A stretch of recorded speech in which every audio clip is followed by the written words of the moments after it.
Life hasn't been particularly easy for our main character. All her life, she was nothing more than a doll for her father to show off. This is Scarlett's father, a strict and truly unloving man. He really is evil. He controls every aspect of her life. Scarlett has never had her own freedom. She must obey her father's commands like a puppet. However, she's on the verge of about to get married, as her father has chosen her a future husband. This marriage could free her from her father, but also require her to obey her new husband. Her father believed it was the right thing to do. She's the eldest daughter of the Chandler family, after all. Scarlett always followed her father's orders. She's a well-behaved girl. That's how she was raised, and she didn't know any different. As a child, she was quiet, obedient, and she knew her place. She wasn't difficult. On the year of her 20th birthday, she obeyed her father's orders and went up to the capital. She was to be married to a duke of a powerful and quite influential family, Samuel Huntington. We catch a glimpse of him already. He had asked father for her hand in marriage. Scarlett is lost in thought as she heads to meet Samuel. She's curious about what he'll be like. What does he look like? What are his secrets and interests? Will he be kind?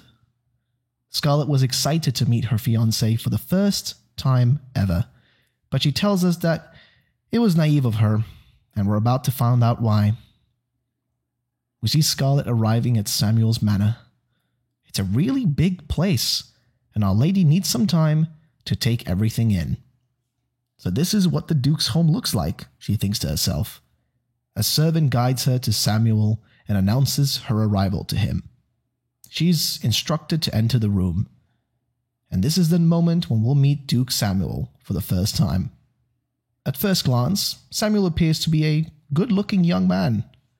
Tall, handsome. Scarlett appears a bit nervous, and she even stumbles over her words. She tells her fiancé it's lovely to meet him and introduces herself as she bows.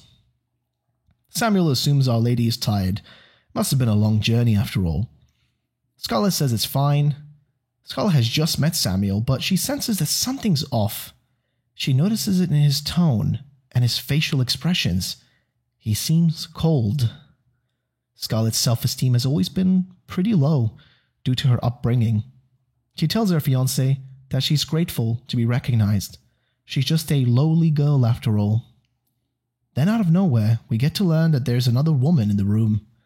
She's calling out to Samuel, and she's calling him darling. Scarlett's confused. There was someone else here all this time?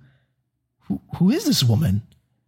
We get to see who she is and what she looks like. Long blonde hair, big eyes, and she's wearing lingerie. She's definitely comfortable and close to Samuel. Scarlett's unsure of what to make of the situation. She should be prepared to compete with this woman for Samuel's affection? The blonde woman refers to the Duke as Sammy. It also looks like she already knows who Scarlett is. Samuel confirms that he's already mentioned Scarlett to the other woman. He proceeds to introduce the two ladies to each other and refers to Scarlett as his fiancée. The blonde woman appears to be polite. She introduces herself as Joshua, strange name, but Scarlett is allowed to call her Joy, because, well, that's what Sammy calls her anyway. The two of them seem really close with each other. It's making Scarlett extremely uncomfortable. She finds the situation unusual and feels the need to understand who this woman is. So she decides to simply ask. However, it's Samuel who responds. She's the woman I love, he says. Scarlett's taken aback by the situation. She wonders if this is really happening and questions what's going on. After all, she's supposed to marry this man, isn't she? Samuel continues to embarrass her, repeating the words Scarlett used earlier.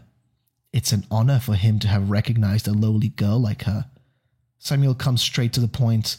There are two things that Scarlett must do. First, Samuel wishes that she never bothers his relationship with Joy. And second, all they should do is appear as a happy, content couple in public. Nothing more and nothing less.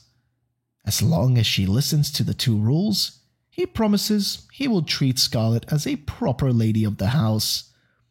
Samuel already assumes that she's going to be okay with all of this. She suddenly thinks about her father and recalls what he said. Right now, you must obey my command as your father, but once you are married, you must obey your husband. This is what you must do as the eldest Chandler daughter. It's sad to see her complying with this. It looks like she's just a puppet. But in her eyes, she's only trying to be a dutiful daughter. Someone who's obedient to her husband and of course to her dad. And now she realizes that it's the exact reason why she was chosen to be Samuel's wife. Because she's obedient. We see Scarlett's wedding dress, and maids are gently brushing her hair. They're talking about the dress, saying how the white represents virtue and innocence. It looks like even the maids are not nice to Scarlett. They're mocking the style of the dress, calling it out of style. Yet perfectly for the lady. But it doesn't stop there. They even say her red hair can come off as promiscuous. Scarlett decides to just ignore it. She's tired. She wants to get an early night of sleep for the wedding. Some time has passed. It's getting really dark. We see Scarlett go to her bed. She looks like she can't fall asleep. She gets up and decides to go for a short walk to get some fresh air. However, two voices suddenly catch her attention. She notices lights emanating from a nearby room. This must be Joy's room. She's begging Samuel not to go. He tells her that he has to go because there are some wedding preparations he still needs to handle. Joy sounds extremely jealous. Forget the wedding.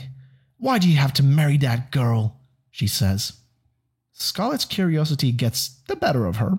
Of course, who wouldn't want to listen in? And she quietly moves closer to eavesdrop on their conversation. Samuel says it's all a formality and that he's actually doing this for her, for Joy. However, Joy responds saying it's making her angry and mad. The thought of them spending the night together? Samuel tries to calm her down. He assures Joy she's the only one he'll ever love. He's making it very clear. Scarlett is of no consequence to them. She's just a tool for him to proceed and become the heir. Scarlett is shocked to discover that Samuel is merely using her. On top of that, he also reveals that her father is aware of everything. Samuel promised him that his son would make the Earl's newest page, and that was enough to get Scarlett. Scarlett's about to break. She doesn't want to hear any of this. She runs away. We see her looking at the wedding dress. She was always a good girl, and she believed that as long as she listened and behaved, she would always be loved. It looks like Scarlett's furious. She doesn't want to look at the wedding dress anymore. She pulls out a dagger, a straight-up knife, and she starts tearing apart the wedding dress. Consumed by anger, she just made a life-changing decision. She will no longer be manipulated by those liars. The next morning, the maids are shocked when they discover the ruined wedding dress. They wonder what could have happened. Scarlett doesn't say a word. She's just enjoying the show. The maids are making so much noise that it even grabs the Duke's attention, and he comes to see what's happening. He immediately notices the dress. It's utterly destroyed, beyond repair. The Duke wants to know what happened. One of the maids informs him that Scarlett discovered the dress like this when she was on her way to get some water. They don't suspect Scarlett at all. Instead, they immediately shift the blame onto Joshua. After all, who else could it have been? It makes perfect sense to them. Joshua wants revenge. She can't accept that real Duchess is here now. The Duke wants to know if they can have proof of this, but no, they can't. Mrs. Moore is furious. She's not a big fan of Joy. She asks the Duke if he's planning to keep her around forever. He's about to get married after all. He'll be the official head of the household. There shouldn't be a place for her in a house like this anymore. The Duke doesn't care at all. He just wants to do it his way. Joshua is under his protection. He tells Mrs. Moore she shouldn't speak bad about Joshua. Mrs. Moore tries to go against him again, but she gets stopped by Scarlett, unexpectedly. She's on the Duke's side? And she suggests dropping the matter. If word gets out something like this happened on the morning of their wedding, it wouldn't look good for the outside world. In fact, it would be embarrassing for the household. Scarlett says they should appear as a happily married couple. Appearance is everything after all. It's important for them to start things off on the right foot. The Duke seems pleased to hear those words. This is exactly what he wanted from Scarlett. Scarlett continues. She says she may be the daughter of a insignificant baron, but she still learned a lot from him about properly managing a deal. She lets her fiancé know that she understands the assignment. She had to honor 2 favors, and she'll do that. But in return, she would like to ask something back. Samuel's asking her what she has in mind. Scarlett responds, she wants a lover of her own. Ooh, girl's getting spicy. She basically wants her own private life. And the Duke actually agrees with it. But only on one condition. She can't get pregnant. And she must make sure that her life beyond his life stays far away from the public eye. Any scandal should be avoided. Well, Scarlett agrees with it. That seems settled. However, there is still one problem. What are they going to do with the wedding dress? She can't possibly wear that destroyed dress anymore. Thankfully, Scarlett had an extra dress set aside in case they held a reception. So, she's just going to wear that one. Before the Duke goes, he makes sure that the maids promise they will never let anyone know what they saw in that room today. Today is an important day, and everything should go to plan. He orders the maids to go back to work. Scarlett has a big smirk on her face. She's not sad about the dress at all. It was just a small price to pay for such an extravagant ceremony. Especially when she's elevated her status and freedom while undermining the other girls. She's not going to play nice anymore. She refuses to let herself be treated like some cheap disposable object. Sometime later, Scarlett is wearing her new dress. She looks absolutely stunning with her hair up, and the dress fits her perfectly. Even one of the maids is complimenting her beautiful figure. Mrs. Moore, however, is not willing to compliment Our Lady. She still thinks Scarlett looks too gaudy. It's too much. She would rather see her with her hair down, but it doesn't bother Scarlett. She's not planning on changing her look. There's one last thing she does want to change, though. She suggests to swap out the earring and the necklace for the paradox. Scarlett really does look beautiful. One of the maids is very impressed. She even calls her radiant. It looks like Scarlett is a bit more confident now. She's all ready to go. Samuel and Scarlett stand together, drawing the attention of everyone in the room.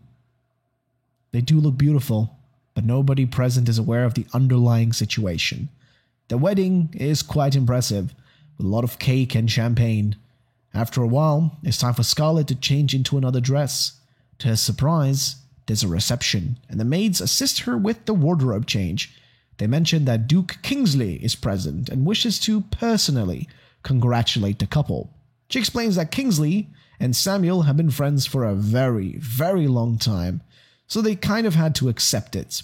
Scarlett's not really looking forward to this. She's already very exhausted. However, Scarlett doesn't have much of a choice. We see her wearing a new black dress, and once more, she looks stunning. Samuel asks if she's prepared.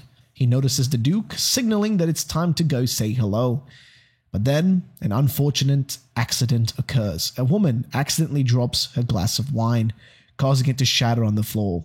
One of the glass shards hits Scarlett, causing her to bleed, and a piece gets lodged into her leg. Scarlett needs to go. She's in pain, and she does need to fix this. Samuel asks if she needs help, but no. Scarlett's a big girl. She can take care of herself. We get a glimpse of a person congratulating Samuel on his wedding, while Scarlett leaves the room. She's really hurt. Walking is getting harder and harder by the minute. Is she going to faint? Oh no. A hand reaches out and grabs Scarlet. The person asked, she doesn't recognize the man that just saved her, but he definitely looks to be of nobility. Scarlet says she's fine. She looks a bit shy. The stranger notices she's injured. She's limping after all. However, it looks like she doesn't want to accept his help. She says she can take care of it herself. But it looks like the stranger is not going to give up so easily. He kneels down and makes the remark that there's an actual piece of glass stuck in Scarlet's leg. It's dangerous to walk like that. She needs to get treated right away, before it gets worse. Scarlet doesn't know what to say. Why does this stranger care so much? The unexpected happens. The stranger first excuses himself, and then lifts Scarlet up. What's happening? Who is this man? He's so strong. The stranger puts Scarlet down. He checks her leg and asks her if it might be hurting. She recoils in pain and says, "Ow!" The man takes her leg and tries to fix the wound by pulling out the glass shard and patching it up. He says this is just an emergency treatment, and he recommends her to have a doctor take a look at the wound. But Scarlet is more concerned about knowing who this man is, and what is his profession if he's carrying around a kit that can help her heal wounds. The man answers saying he's required to know basic first aid and have a kit on him as a knight. Now Scarlet gets it. The man in front of her is a royal knight. She thinks he has a pretty face for someone who wields swords. We see the handsome knight standing in front of her, glistening with beauty. He asks Scarlet where her room is so he can escort her there. She says it's fine. She'll walk there on her own. But he's confused, as he thinks she might be in a lot of pain still. Scarlet replies saying that she can't have people seeing her in the arms of another man on her wedding day. The man responds saying that he understands, and Scarlet thanks him for his help. But she also asks for his name. He replies saying his name is Edmund Louis. Scarlet is thankful and tells Sir Louis that she will do her best to repay him for his kindness and help at some point. Next, we see her fiancé inside the wedding reception, having a drink with a blonde-haired man, the Duke from before seemingly. He tells the man that he isn't a heavyweight and tells him to drink up while pouring him another glass of whiskey. We also see Scarlet walking in. He then responds calling her his wife. He then grabs her saying there is no need for her to come back upstairs if she's in pain, and that he was just about to come upstairs to check in on her. She asks him if it isn't too soon, but he says he can't wait any longer. He wants to consummate their marriage. Scarlet is caught in shock and terror. Consummation. AKA this guy wants to pipe her, which is kind of disgusting coming from this creep. Either way, let's move on. He turns Scarlet around and they start walking away. But you can see in her face the pure dread and fear she's feeling. As they walk through the manor, her feet start to shake in fear. She realizes that she's just a tool for him, to be used to produce heirs. She asks him that if he hopes that she'll be his wife in mainly just name only, then is it really necessary? But he interrupts her, asking if she perhaps means that they shouldn't sleep together just because they're not in a true relationship.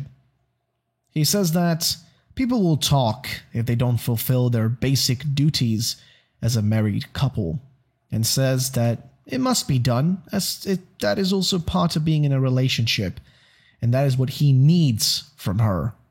This guy's honestly just disgusting. He steps closer to Scarlet. He asks her, "What's wrong?" before saying, "Don't tell me this is your first time." We see as Scarlet is annoyed at the question, and she's trembling in fear. He backs off. He says that he's annoyed, and that this is the reason he doesn't like spending time with country girls. He walks away and tells her to come when she is ready, and that he will be waiting in the room. We see Scarlet remaining in the hallway. Some time passes and Scarlet is still sitting down in her white dress, drinking away at a glass of red wine. She's thinking to herself, a tool to produce heirs. It into the ground. She is furious. She's angry. She feels like a mere cattle that's sold off just like a mere animal. She can't believe her first night here has been so terrifying and shameful. As she walks out of the room, her eyes are dripping with tears. She's crying. She doesn't want this sorry excuse of a life to be all that she is worth. As she wipes the tears from her face, she makes a decision. Not like this. She won't give in so easily. Not when it's so pitiful. She keeps running with tears streaming down her face. But then she runs into someone. It's Sir Luis from earlier, the night. He catches her in his arms. He asks her, "Duchess, why are you here?" Scarlet looks him in the eyes, bewildered, but with a red-hot passion streaming in from her core. She pushes Sir Luis against the door. The door creaks. She holds him. He's very confused and asks if she's okay, but before he can finish the sentence, their lips are touching. Scarlet goes full-on Frenchy on Sir Luis and gives him tongue and all, slightly back. She says the words, "I need you," before taking off the nightgown she was wearing. As it falls to the ground, Sir Luis is caught off guard. He's stunned and asks her, "Your Grace, what are you doing?" But Scarlet just says to please not ask any questions as the tears keep falling down her face. Her face falls into his chest and she asks him, "Please just help me one more time." We see clothes on the couch and Scarlet's taken off her clothes. On the other end, Sir Luis, without a shirt, is sitting and God damn, look at those abs. She says to Sir Luis, "Thank you for your help," and also says that she's grateful he didn't ask any questions. She then steps away and out of the room. Sir Luis leans back in utter confusion. What just happened? Well, I'll say things seemingly got a bit steamy. Next we see Samuel in his room with a bird in front of him that's yellow and a glass of wine in the other hand. He's petting the little bird and the door creaks open. It's Scarlet. She's walking into the room. He says it took her a while, but she replies saying that she's ready. But what he doesn't know and what she's thinking to herself is that she would rather bear the child of the other man instead of his. She can't stand the idea of being this guy's tool for producing offspring, basically confirming that she slept with Sir Luis. But the Lord replies saying to forget about it. Samuel is too tired. He doesn't want to consummate their marriage anymore. He's no longer in the mood to be entertained. We witness as he grabs the little yellow bird he was petting earlier and decides to choke the life out of the poor thing. He squeezes it until its blood gushes and feathers all fall off. He holds it and we see his shadow like that of a monster. He says that murdering the bird will be good enough for the first night. That will make him happy and satisfy him. He tosses the bird away and said that Scarlet should stay in the room until tomorrow. Since he wants to go and see Joy, he doesn't want her to leave. The door creaks and slams to close, but Scarlet remains in the room. She's terrified and hopes that that's it for today's horrible events as she falls into the bed. She then thinks back and realizes that was her first time, and it was with Sir Luis. She recalls the kissing and the love they made. She remembers him being gentle and that he didn't ask her any questions. She's thankful that he was her first. As her eyes close, she falls asleep. The next day, we see the castle walls and a river with boats. We see a girl asking if this is the boat that Floricia is famous for, and that it's older than she expected. However, the mother sitting next to her says that she should be careful. The girl's name is Erica, apparently. Erica says that the water is emerald colored. The mother says that the Tebeth family cleans it with magic. On the other end of the river, though, we see Scarlet with what seems to be her father.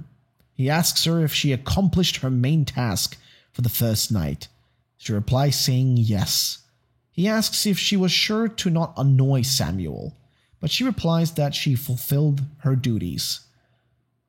He tells her that it is normal for a man of noble birth to have extramarital affairs and cheat on their significant others, and that she shouldn't be irritated by her husband over something so insignificant, according to him. This is the moment where Scarlett realizes her father knew this whole time? Her father knew of Joshua, considering his knowledge on the most intimate details of the Duke's life. The father replies saying that the Duke was seeking a tight-lipped servant and he offered him the services before for his friend, so now he wanted the same service since he was pretty much pleased with the suggestions previously given. So now he needed help with his spouse as well, so he gave him Scarlett. The father says that he told Samuel that Scarlett wouldn't bother him because she was a her father knew all of this and still married her away anyways? She decides to ask her father if she could ask him a question. She says, "I never disobeyed you. I tried my best to be the perfect daughter that you wanted.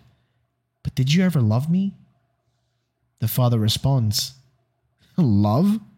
Don't be so naive, Scarlett." He says it all with an evil grin and laugh coming from his voice. "I fed you. I clothed you. I raised you. You owe me a debt, girl. I've made you a duchess, which is far more than you deserve." He says that now it's time for him to reap what he sowed. He stands up with an evil and angry face, says that he will contact her again soon, and that she should take good care of the Duke in the meantime. He then steps off the boat and leaves. But Scarlett looks at him in pure disgust and anger. We see the castle of the Duke as Scarlett walks up the stairs. She's met by one of the butlers, who asks how come she's back so soon. She says to him, the butler named Lawrence, that, well, she has a few questions. She asks him how many of the helpers in the castle have been recommended by Baron Chandler. Lawrence, the butler, replies only 3 were recommended: Camilla, Maggie, and Abby. He wonders why she's asking for this information. She tells Lawrence that those 3 are leaking information about the family to Baron Chandler and asks Lawrence if he knew this. Lawrence is caught off guard, saying, "No, my grace, I wasn't aware of that." But Scarlett is not playing games. She's furious. She says that the management in this household is a mess and that she needs to fire all 3 of them. Lawrence replies he will do it right away and they will inform the Duke about it as well. As Lawrence dashes away, we see Scarlett still standing in the room, thinking back at the words her father said earlier. Love. Don't be naive. Foolish words. All Scarlett can think to herself is that she will never, ever be used and manipulated for the sake of that word, nor will she have any false hopes planted in her heart about love. She squeezes her hat into her chest and thinks to herself, she will never let her guard down over such an act. We see the memory of her kissing Sir Louis before she yells out, "Never!" She will Sir Louis standing and staring into the ground when a man in blonde hair drinking wine asks him what has gotten into him today. He apologizes to His Highness, but the Lord tells him that he sent him to purposely seduce Huntington's new wife to find out the truth behind the Duke. However, the Lord asks Louis if he perhaps hasn't actually fallen in love with her while giving off a big smirk. Sir Louis is terrified and confused. He remembers the kiss and he recalls her trembling and crying the entire time they were together, even recalling her pushing him down into the couch. He recalls it almost seeming like she was going to crumble down any second. Sir Louis replies to the Lord saying that he's certain there is some sort of issue between the Duke and the new Duchess. He says that the Duchess seemed to be in great shock yesterday. The Lord ponders for a bit, but after a while, with a determined look, he says, "Is that so?" As we are left wondering what exactly this blonde-haired man has figured out.